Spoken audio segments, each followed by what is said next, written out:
Hi everybody, I'm Mark Stutman from Folkway Music. I hope you're all doing well. Today I have a 64 Hummingbird on the bench. It's a guitar that I have been working on for a while, and the job involved removing the pickguard. I needed to reglue braces, reshape the top, fix a few top cracks, and it couldn't happen properly without taking the pickguard off. And so today I have to put the pickguard back on. And this is a pretty routine job for anyone who fixes guitars. But for those of you who don't fix guitars, I thought this might be an interesting thing to see. I'm not going to actually do the gluing right now, simply because it can get a bit hairy, and it probably would be a boring thing to watch the top of my head as I put a whole bunch of clamps on this guitar. But I'll show you what's involved in getting ready to do the glue up, which I think is the more interesting part anyway. So, Gibson guitar tops are not dead flat. However, they're not evenly radiused either. Around here, they're 15-foot radius, thereabouts. Up here, they get pretty darn flat. If you put a 15-foot radius at the top of the body where the fingerboard joins, your whole neck angle would get really funny, and you would need a bridge like that tall. So they get pretty flat here at the top. And when you have a pickguard this big to glue on, it's occupying roughly a quarter of the top, you have to make clamping calls that go on the inside of the guitar to make sure everything gets glued up properly and the pickguard is pressed down the way you want it to be. There's braces inside the guitar, and this differential radius of the top causes some problems. Anyway, so what we make for the inside of the guitar are these various calls that will go inside the instrument in between the braces. So this one here is cut out for the size of the popsicle brace at the top. You can see that it's just about 3 millimeters. And all of these braces have some amount of radius put into them. This call here is flat over here and then drops off, because I don't want to mess with the top of the guitar over here. And it fits right on top of that brace and indexes perfectly so that there's clamping pressure over here and clamping pressure here and here. So when it goes inside the guitar, in here, it just indexes right in there, and then the clamp will have a good place to attach to. The next, I'll just move this for the time being. The next one is this guy. This guy mounts, of course, right here inside the sound hole. Just fits right perfectly in there between the braces. And you'll notice this notch right here, that notch is chiseled out for the sound hole brace, this low flat sound hole brace. It too makes good contact with the top and with the brace. I'm going for perfect contact everywhere. So I've measured out how thick that brace is, and I've cut this slot to be exactly the thickness of that brace. And so this goes in there. This piece here on a Hummingbird, I've got this radius to about 40-foot radius. So it's like a Martin kind of dome. It has a little bit of radius. It's not flat, it's got a little bit of radius, so it pushes up a little bit in that part of the top. The next call is this guy, and this one mounts right here in this part of the pickguard. This one here now has a 15-foot radius, and it's notched a tiny little bit for the little pieces of tape. Not tape, but it's like a cloth. It's almost like a medical tape, but it's glued on cloth that reinforces the brace ends on these guitars. So there's this tiny little notch there for that, so it fits perfectly over there. And then the last guy is this one here, and you can see it's rounded because those pieces of tape right there don't sit perfectly flat in the corners. They kind of float a little bit over the corners. So this has been rounded so that when it goes into its spot, which is the furthest one in here, it notches perfectly. So so I'm not pushing down just on those tape corners. I'm pushing down onto the top. So I have all those calls that I have to install. Then I've made this right here. This is obviously the shape of a Hummingbird pickguard, and it's designed to fit over the pickguard, and it doesn't need to be perfect, but it needs to be pretty darn close, and basically just a hair shy of the pickguard all around, so that when I put the pickguard on and put this over top and I put clamps, I can clear all the glue that squeezes out of there easily. And before I glue this on, I've buffed this on my buffer back there. I've rounded all these edges so that there's nothing that can hurt the pickguard. It's a brand new piece of Lexan, and so it's super smooth and shiny. And I'm still going to wax it before I put it on there, because I don't want any possibility of anything sticking to the top of this pickguard. I don't want to hurt any of the paint that's in the engraved areas of the pickguard. It's a valuable guitar, and I don't want to change that. Anyways, so that's what this piece is about. It's a, you know, whatever, 200,000 thick piece of Lexan.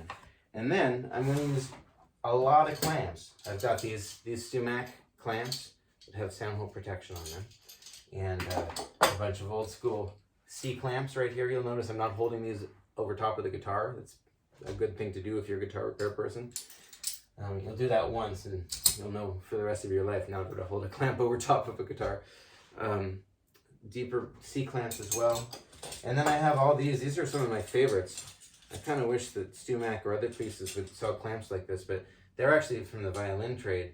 They're very light aluminum and brass clamps. They're great for guitar repair because they don't the magnets don't stick to them, and sometimes you're often using magnets and clamps on guitar repair, so it's nice to have a clamp that doesn't get attracted to magnets. But they're these much lighter duty but lighter weight various violin repair clamps, so of various sizes here. And so I've done a dry run with this. I know where my clamps are all going to be.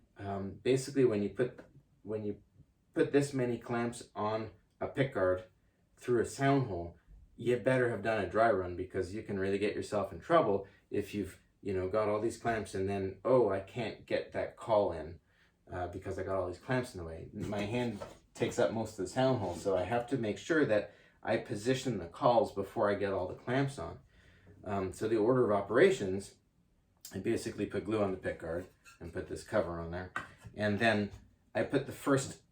Well, actually, I'll start with the furthest. No, that's not right. I start with the sound hole guy right here. I put this call in first, and I put one clamp loosely over it, up by the fingerboard here, and that just kind of holds it in place. Then I'll do the second clamp, and I'll put the second call, and I'll put one clamp holding it, and then I'll get the furthest call in there, and I'll get the clamps on that one, and then I'll work my way back. You can't get those calls in place if there are clamps in the way. So you have to sort of work kind of backwards and then forwards with positioning all these calls into the guitar. And then the last one, the real trick is this guy, because this is a fourth call. On a Martin style pickguard or a 50's Gibson pickguard, you don't need this one because the pickguard is way smaller. But on a big guitar like this, you need to have all these various different calls and extra clamping. And it's really important for everything to fit perfectly, so you don't have to put, you don't need a clamp every inch. You can space it out and expect that you have good enough clamping pressure and even pressure that your calls are doing their job and they're spreading out the clamping pressure, so you can reduce the number of clamps that you've got. Anyways, finally, you probably would expect that I use hide glue for almost every job in my shop. It doesn't matter if I'm working on gluing the bridge on a Taylor or putting together a vintage guitar. I usually use hide glue to do it. I just like the stuff. I'm used to it. However, hide glue to attach a pickguard doesn't work. Hide glue doesn't stick to plastic. It just simply doesn't. And so this is the one job that I will use yellow glue for, Titebond, carpenter glue, whatever you've got.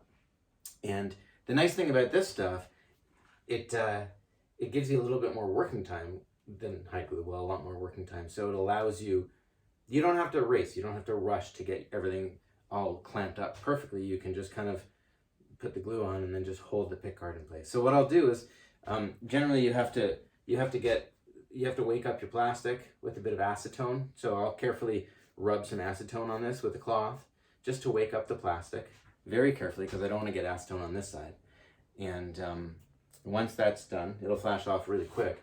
Then I'll take my glue and I'll spread my glue out all over this pickguard. And I have lots of time. I'll spread it out and make the coat nice and even and thin. I don't want too much glue, because then it's just the pickguard's just gonna swim everywhere. Just a skin of glue. And before it skins over itself, I'll get the pickguard in place. And I'll line it up. On this guitar, the finish is sort of pooled to the sides of the pickguard, so it kind of indexes itself where it needs to go. On a Martin guitar, or an older Gibson that doesn't have as much finish pooling around the edges of the pickguard, you might have to tape it off so that you know where to put the pickguard. This one I don't have that issue, so it just kind of goes right down where it wants to go. And while the glue is still wet, I'm just going to hold this here in its place and until that glue starts to tack up a little bit, because I don't want this to, as soon as you put a clamp on there, the clamps tend to pull and push and pull and push and move things. So I want this to tack up, you know, to a loose tack before I start putting clamps on. So I'll basically just put it on there, I'll put some weight on it, and I'll hang out and I'll listen to music for a minute or two while it starts to tack up. And then I'll put the call on and I'll start with my inside the guitar calls. And that's pretty much it. Another just something really important to remember is that this is a really big brace on the guitar, and it's super critical to make sure that your guitar is acclimated properly before you go gluing this on. So gluing a pickguard on a guitar like this, if your shop's at 50% humidity, you're gonna run a very serious risk of putting more cracks into that guitar when the guitar dries out. So this is like gluing a bridge or gluing braces, something that is very important to do in a shop that's dry, so that the guitar can withstand drying out further without cracking. Anybody who's done guitar building or repair for a long time is aware of that, but for those people that are maybe just getting going on this, or you know, don't live in Canada, let's say, where it's dry frequently, it's maybe not something you think about. But gluing this pickguard on, you know, making sure that your shop is well below 40% is really a smart move. And so my shop it's, you know, it's super cold outside today, and it's been that way for a while, and the shop humidity is right exactly where I like it for doing guitar repair, around 37-38%. Anyways, I'm going to get to this now, and maybe I'll post a picture of it when it's all done, but I hope you found that interesting, and thanks for watching. We'll see you again next time. Take care.